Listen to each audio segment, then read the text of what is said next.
Today we're going to be playing through Pokemon Yellow as, well, Yellow. I imagine most everyone knows about Red and Blue, and quite a few likely also know about Green as well. But have you heard of Yellow of the Viridian Forest? If not, then you're going to learn about her today. To understand who we'll be using in this playthrough, we need to learn about Yellow's origins. Yellow is introduced in Volume 3, Chapter 36 of the Pokemon Adventures manga. Yellow is being attacked by a Dratini and has no way to defend herself without any Pokemon, so Red saves the day while teaching her the importance of raising your Pokemon right and teaching that there are no bad Pokemon, just bad trainers. He also helps her catch a Rattata that would become her partner Pokemon from here on out. Because of this, we have to start off with a Rattata alongside our Pikachu. It only feels right we have Yellow's partner after all. Since we're being as true to Yellow's story as possible, we're only allowing moves that Yellow's Pokemon knew and used in her arc of the manga. For some Pokemon, this won't really matter much. Ratty the Rattata, for instance, can only use Hyper Fang and Super Fang, but they're really the only move that needs to be viable.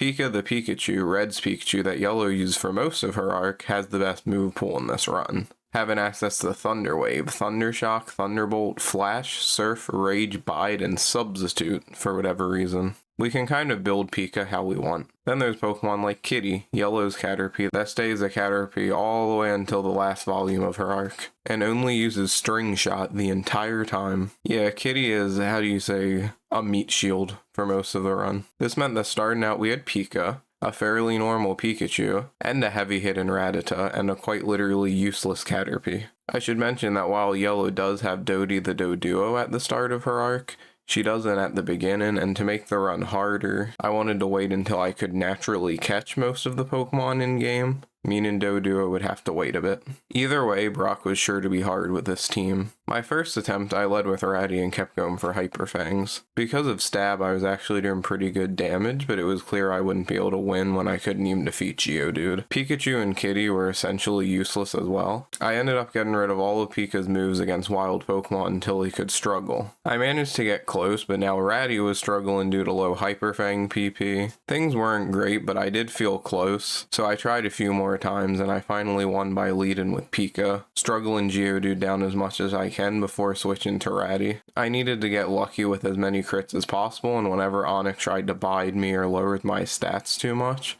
I would switch to Kitty to reset. Eventually the strat worked, and I was proud. I managed to figure out how to win this pretty brutal fight without over-leveling, and using actually every team member. But it showed that had Yellow gone on the same journey Red did, things wouldn't have been great for her. Our team, minus Kitty, was actually pretty decent for the early game, so we didn't run into any problems for a while. However, I did have to make a choice shortly after Cerulean. We can't actually get a Graveler in-game, but Yellow didn't have a Geodude. Although since it was in Mount Moon, I was going to just give myself a Graveler around the levels of my other Pokemon. But first I figured I should beat Misty, which was easy. Pika would make quick work of Misty, but we didn't even need to use him. Ratty came out and one-shot the Staryu and very quickly two-shot Starmie, taking basically no damage. Early game Raticate in Gen 1 was honestly no joke. I didn't want to abuse my power to make things easier, so I also went to beat Surge before giving myself a ground type. As you might expect, Ratty once again made quick work of Surge. Even 2 levels lower, we outsped and two-shot Raichu, taking quite a bit of damage for Mega Kick. Now that we were around the level of getting a Graveler normally and past the Electric Gym, I hacked in Yellow's Gravy, not Gravy, as I kept wanting to say. This was one of the most laughable Pokemon on Yellow's fairly laughable team. Only ever seen using Takedown as a Graveler, and then eventually once it evolves, gaining the best move ever, Defense Curl. Yeah, it sucks to be honest. I should say that very briefly we see Graveler use Mega Punch, but again, this is before Brock gifts it to Yellow, and to be as accurate as possible, the Pokemon only have the moves that Yellow uses. Ultimately, this is a Graveler that has one alright non-stab moves that won't evolve until the end game. Heading to Erica, I did decide to give Pika Flash, because it's kinda cool that Yellow uses such an odd move, but also because I can't find my way to Lavender without it in the early gens, when everything is just pitch black. I decided to challenge Erica without any grinding, and I had an unexpectedly rough time. Ravi predictably gets one-shot by Tangela, and while Ratty was doing fairly well, Mega Drain was a huge pain to deal with. It was clear I couldn't just sweep. I gave it my all, but Pika only having good electric moves just just put me at too much of a disadvantage. Even with luck, things were bleak. I had to come up with another plan. Thankfully, I already had one. Remember that Doduo from earlier? We could get it. All we had to do was get past Snorlax. I opted to grab the Pokédoll to do the Marowak and Rocket Game Corner skip, largely because I didn't feel like over-leveling, but also because it's fairly appropriate. Yellow's whole shtick was trying her best to get out of situation with words or feelings rather than ever trying to hurt the opponent, as we see in her first battle against Oak in the series. She wins without ever directly attacking with Doduo, so avoiding fights is something she would do. With all that Pokemon Tower jazz out of the way, I could head down Cycling Road and find Dodie the Doduo. Yellow's Doduo was very alright, actually. It uses Whirlwind, which literally doesn't work against trainers at all in Gen 1, but it did have access to both Peck and Drill Peck. Very decent stab moves. More importantly, this was a good flying type to help us defeat Erica. I battled Erica once again leading with Dodie, and we were on a bit of a sweep, and while Gloom did eventually defeat us, Reddy could just come and clean up easily, finally beating the best Kanto gym leader. Yeah, I'm sorry Sabrina fans, but Erica is the best. Not only is she one of the only nice gym leaders in the manga, because half of them in the Elite Four are evil for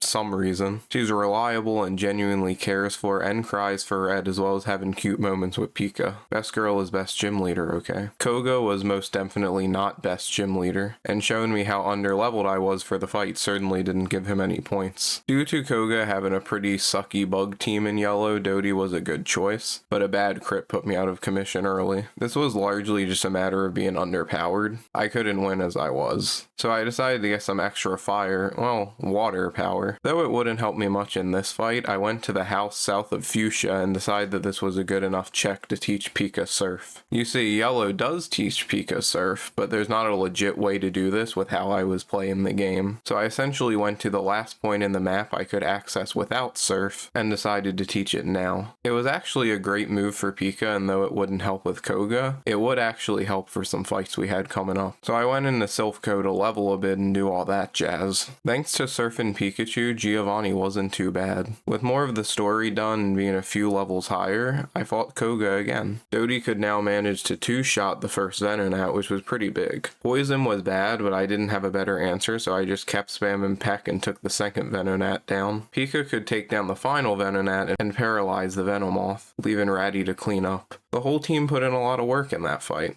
I was proud of them.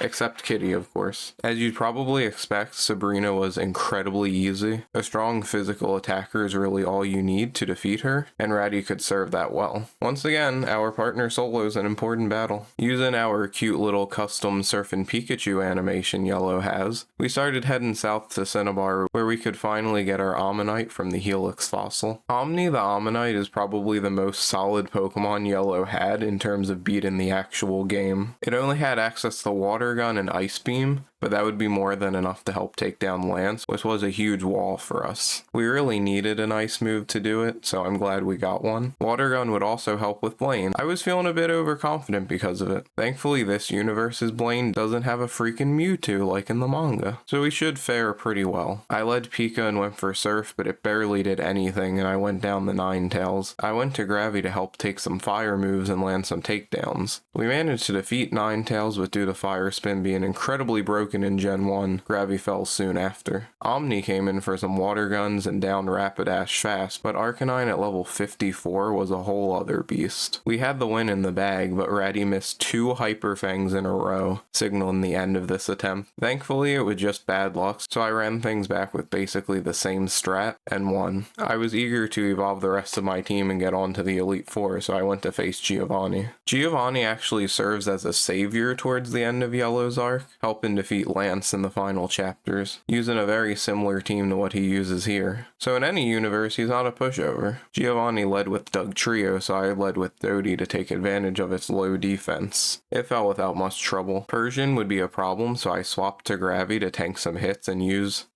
takedown. I tried to deal as much damage to Nidoqueen as I could before falling and having Ratty take over. I used Super Fang and Hyper Fang to just barely not kill it with Ratty. Dodie came back out for the kill and we were down to 2. I continued to weaken the Nidoking as much as I could, but things were looking bleak. Pika needed to do some damage with Surf and it just wasn't good enough. With Rhydon out on the field now, it was looking rough. It was up to Omni to kill it with a water gun. and we somehow did. Omni clutched it up 5 levels under and gave us the win. Now that we've officially reached the end game, I think it's time we allow all of our evolutions at the same time, just like Yellow near the end. This meant Gravy turned into Golem, learned Defense Curl, Dodie turned into Dodrio and learned Drill Peck, Omni became Ammonite, and Kitty became a Butterfree with Fly, because I'm choosing to interpret this panel as it illegally using Fly. I wanted Butterfree to have 1 damage in attack, okay? Our team was pretty damn strong at this point, so we steamrolled our rival in all of Victory Road. And I can't lie, I felt pretty confident going into the Elite Four. I decided to do one quick little visual run through of our team before the end. This was the team that Yellow used in the last volume of the Kanto arc as to a T as I could reasonably make it. And so it was time for Lorelei. I gave Pika Thunder instead of Thunderbolt because I decided that was what Megavolt meant in this context, and I actually hated it. I would much rather have Thunderbolt personally, but we had to be lore accurate. This let us take down Dugong and Cloyster out very easily though. We hit Slowbro, and thanks to a crit with Megavolt, it was looking good for us. I decided to let Ratty have a chance at knocking down Jinx, and due to another lucky crit, we did. I Super Fanged the Lapras, hoping to let Pika clean up after. We just needed to hit, and we missed. But so did Lapras, so all was fine. Our first Elite Four down. Thankfully, this wasn't Manga Bruno who beat the crap out of Red, and instead Game Bruno, who is famously very bad. Omni cleaned up Onyx 1 with Water Gun. I swapped into Kitty to try and get some use out of Fly, and I did. I did get the kill on Hitmonchan, but not without lots of damage. Thanks to Bruno being really dumb with battle items, I almost picked up another kill with Kitty, but got knocked out due to some bad luck. The rest of the fight went smooth enough, but just like in the manga, Kitty came through for a bit in the end. Agatha could be bad, but I led Dodie and hoped Drill Peck would be strong enough against her team, and really it was. Gengar went down with ease, so did Haunter and Golbat. Things were going extremely well. I stayed in, a lucky crit took out the Arbok too. With 1 Gengar left, I kept going and took out Agatha with just Dodie taking almost no damage. A clean sweep through and through. Now for Lance, the final battle of the manga. Lance is like a really badass, really bad dude in Yellow's arc,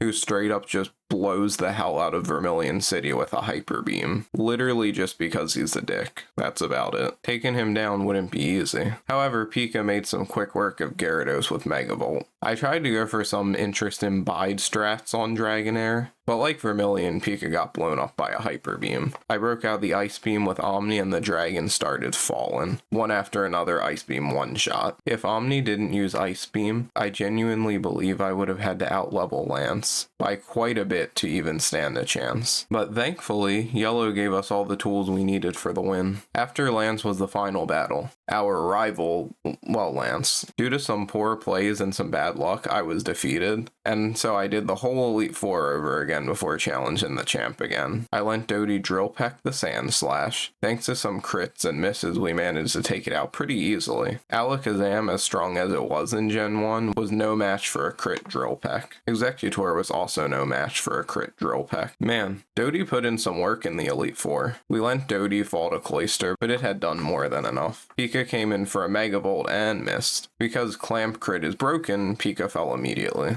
Clamp seemed like it may claim another life, but Ratty wouldn't fall that easily. A Super Fang did a lot of work, but a crit Aurora Beam knocked Ratty down. I decided to use Cloyster's terrible special defense for some Omni Water Guns, and with Clamp missing, we got the KO. Ninetales was nothing for Omni, but just to play it safe, I let Golem do some work. The confusion was bothering me though, so I switched to Omni, who also got confused. Thankfully, Water Gun did a lot, and we took out Ninetales. Last up was Jolteon. Scary to be sure, but Omni wasn't going down without getting some final damage off. It was up to Gravy. With just 2 more takedowns, we squeaked out the victory, and managed to beat Pokemon Yellow as Yellow of the Viridian Forest herself. Thank you so much for watching, and please subscribe if you enjoyed. I'll be doing many more videos like this.